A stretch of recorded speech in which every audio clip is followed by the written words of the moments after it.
Ratusan siswa-siswi kelas 10 SMK Pesona Diwantara mengikuti latihan dasar kepemimpinan siswa untuk membentuk karakter calon pemimpin bagi generasi penerus setelah vakum selama 2 tahun di masa pandemi COVID-19. Kegiatan tahunan bagi siswa kelas 10 terlihat kompak dan solid di antara siswa-siswi. Dalam kegiatan LDKS ini diselipkan juga akan kenakalan pelajar yang tidak bermanfaat dan merugikan diri sendiri dan juga keluarga. Latihan dasar kepemimpinan siswa merupakan pelatihan dasar tentang segala hal yang berkaitan dengan kepemimpinan, pengorganisasian, dan perencanaan program kegiatan. LDKS yang bertemakan kita wujudkan pribadi yang berkarakter, disiplin, sehingga mampu membawa perubahan yang positif, diikuti seluruh siswa-siswi kelas 10 SMK Pesona Diwantara. Juga melibatkan TNI sebagai motivasi karakter pemimpin yang berdisiplin, di mana kelas 10 sebagai kader generasi penerus di sekolah untuk menjadi pengurus calon pemimpin OSIS dan mampu menjadi pemimpin yang tangguh. Kalau di lembaga yang saya pimpin, tiap tahun adakan kegiatan.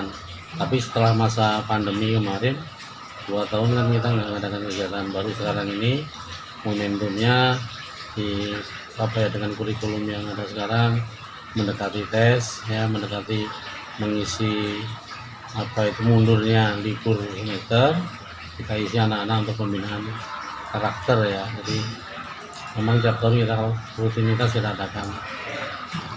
Pak, terkait kenakalan pelajar itu sendiri Pak di luar sekolah? Justru kita menghindari kondisi anak-anak ketika liburan sekolah, kemudian ketika celah-celah waktu tertentu anak-anak itu bandel, makanya kita adakan latihan dasar kepemimpinan.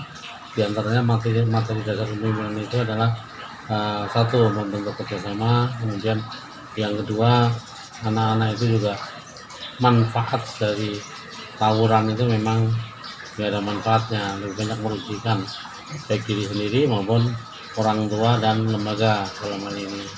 LDKS ini yaitu untuk membentuk karakter anak untuk menjadi atau menjawai kepemimpinan kita sendiri, terus untuk jadi penerus di generasi selanjutnya dan mungkin jadi pemimpin yang baik untuk di sekolahan ini. Untuk yang kita terapkan itu yang pertama pembinaan karakter tentunya, terus yang kedua kita juga biasanya suka ada istilahnya kalaupun ada anak itu yang bermasalah kita panggil dulu, lalu kita selesaikan dengan pembinaan yang kita berikan dulu, lalu kalau misalnya anak seperti itu terus berarti ada tindak lanjutnya lagi. Siswa-siswi yang mengikuti LDKS mengaku kegiatan ini sangat bermanfaat dan menambah pengetahuan lebih. Karakter pemimpin yang didapatkan untuk diterapkan di lingkungan sekolah khususnya dan di luar sekolah maupun lingkungan rumah. Saya sangat senang dengan adanya LDK ini karena saya bisa mendapatkan ilmu yang baru dan saya bisa dapat belajar lebih baik lagi untuk introspeksi diri saya untuk kedepannya. Untuk dari pendekatan TNI itu saya sangat senang karena saya bisa mencontoh dari TNI tersebut. Jadi untuk pertama dari kepemimpinan, cara jadi pemimpin, kedisiplinan, kekompakan tim.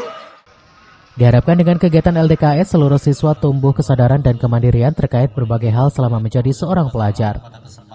Dari Lewi Sadeng, Kabupaten Bogor, Iman Abdurrahman melaporkan.